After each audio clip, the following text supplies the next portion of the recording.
Hi friends, ప్రపంచంలో rubber అనేది లేకుంటే ఎలా ఉంటుందో ఒక్కసారి ఊహించండి. రబ్బర్ ఉపయోగించని సెక్టర్ గానీ ఇండస్ట్రీ గానీ ఈ లోకంలోనే లేదు.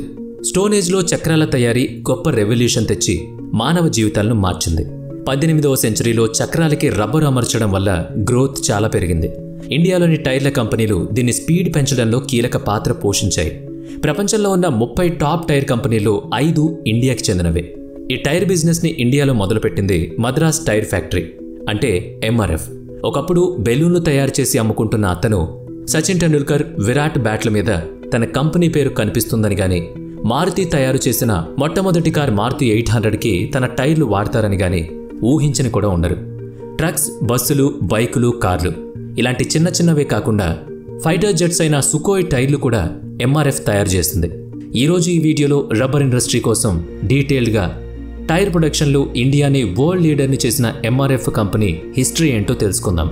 అయితే ఇప్పటి వరకు మీరు కనుక మన ఛానల్ని సబ్స్క్రైబ్ చేసుకున్నట్లయితే ఇప్పుడే సబ్స్క్రైబ్ చేసుకోండి. ఇక టైర్ల చరిత్రను తెలుసుకోవాలంటే మనం చరిత్రలోకి వెళ్లాల్సిందే. వీల్ ఈజీగా రోల్ అయి షాక్ అబ్జర్వ్ చేస్తుందని మొట్టమొదటిసారిగా చక్రానికి రబ్బర్ అతికించే కాన్సెప్ట్ని 1845లో స్కాట్లాండ్కి చెందిన రాబర్ట్ విలియం థామ్సన్ తీసుకొచ్చాడు. కానీ ప్రాక్టికల్గా మొట్టమొదటిసారిగా ప్రొడక్షన్ని 1888లో జాన్ వైడన్ లబ్ స్టార్ట్ చేశాడు. దీన్ని కార్ల్ బెంజ్ తయారు చేసిన మొదటి పెట్రోల్ కారు మోటార్ వేగన్కి ఉపయోగించడం జరిగింది. తర్వాత 1905లో రోడ్డుకి టైర్కి మధ్య ఉన్న ఫ్రిక్షన్ని తగ్గించడానికి, అలాగే రోడ్డు మీద టైర్కి గ్రిప్ బాగా ఉండడానికి టైర్ థ్రెడ్స్ మొదలుపెట్టారు. అయితే సాలిడ్ రబ్బర్తో తయారవుతున్న ఈ టైర్లు ఎక్కువ లోడ్ని తట్టుకోలేకపోవడం, 100 మైళ్ళకే మార్చాల్సి రావడం జరిగేది. అమెరికాకు చెందిన fire stone company balloon tyre investment చేసి ప్రాబ్లంకి సొల్యూషన్ని కనిపెట్టింది.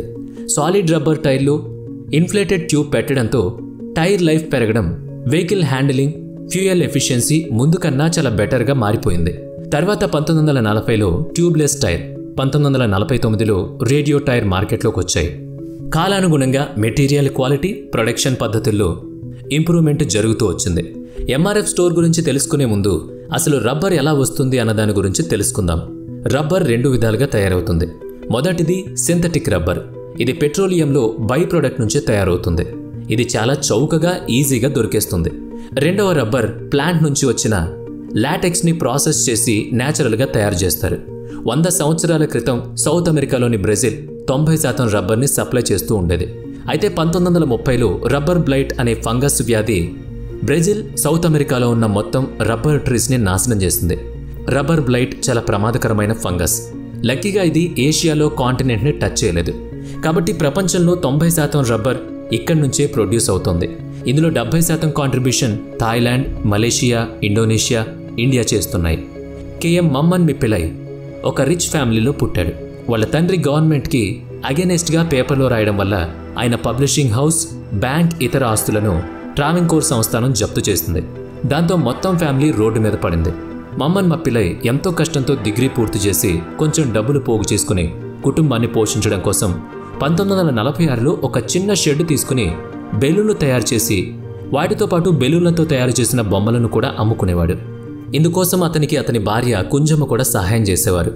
ఈ విధంగా Madras rubber factory MRF start అయింది. 1952లో KMకి టైర్ రీథ్రెడ్ బిజినెస్ గురించి తెలిసింది. ఆయనకు ఉన్న దాంట్లోనే మొత్తం సేవింగ్స్ అన్ని ఇన్వెస్ట్ చేసి ఆ బిజినెస్ స్టార్ట్ చేశారు.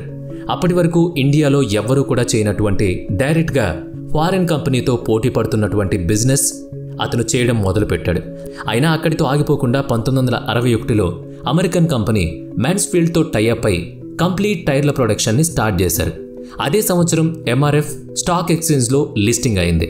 ఇక మెల్లగా టైర్ రీథ్రెడ్డింగ్, టైర్ మ్యానుఫ్యాక్చరింగ్ రెండూ వేరువేరు అని మమ్మన్కి అర్థమైంది. మెన్స్ఫీల్డ్ కంపెనీకి అమెరికన్ రోడ్లకు తగ్గట్లుగా టైర్లను తయారు చేయడం మాత్రమే తెలుసు, కానీ 60వ దశకంలో ఇండియన్ రోడ్ కండిషన్కి తగినట్లు టైర్లు చేయడం తెలియదు. MRF టీం ఇండియన్ రోడ్లకు తగినట్లు టైర్లను తయారు చేయడం ప్రారంభించింది. అయితే ఇండస్ట్రీ మొత్తం మీద Dunlop, fire stone, good year లాంటి కంపెనీల ప్రభావం చాలా ఎక్కువగా ఉంది.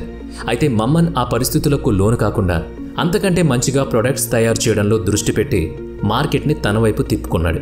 1964లో ఇండియన్ అండ్ ఇండస్ట్రీస్లో Liril soap, Hamara Bajaj, sir cherry బెస్సం లాంటి గొప్ప యాడ్స్ చేసి ఫేమస్ అయిన అలిక్ పదం సింగ్ని హైర్ చేసుకున్నాడు. ఈయన మజిల్ మ్యాన్ యాడ్తో ఎంఆర్ఎఫ్ చాలా పాపులర్ అయింది. మార్కెట్ చాలా టఫ్గా ఉన్న టైంలో మిస్లిన్ కంపెనీ ఎంఆర్ఎఫ్ని అక్వైర్ చేసుకుని వాళ్ళ దారికి అడ్డు తొలగించుకోవాలనుకుంది.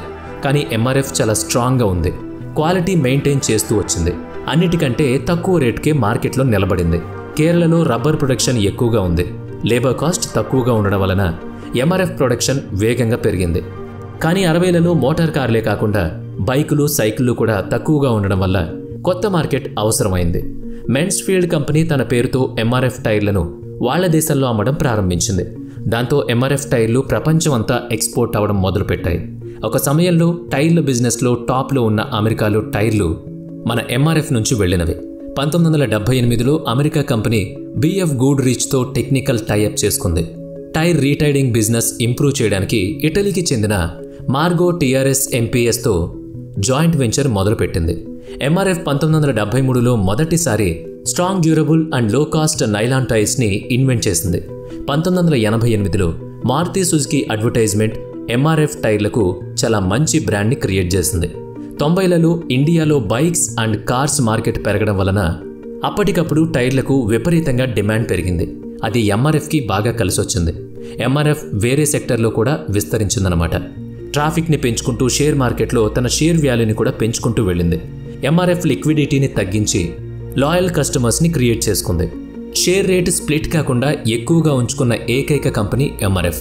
ఇండియాలో ఎంఆర్ఎఫ్ తర్వాత 1954లో బీకేటీ బాలకృష్ణ టైర్స్, 1972లో అపోలో టైర్స్, తర్వాత 1977లో జేకే టైర్స్ వంటి స్వదేశీ కంపెనీలు మ్యానుఫ్యాక్చరింగ్ మొదలుపెట్టాయి. ప్రపంచంలో ఉన్న టాప్ 30 కంపెనీల్లో ఈ 5 కంపెనీలు కూడా టైర్లకు చాలా ఫేమస్. అవి మన దేశానివే. ఈ అన్ని కంపెనీల కంటే ఎంఆర్ఎఫ్ మార్కెట్ క్యాప్ 50,000 కోట్లు. ఇండియాలో మొత్తం 2,500 డిస్ట్రిబ్యూటర్స్ ఉన్నారు.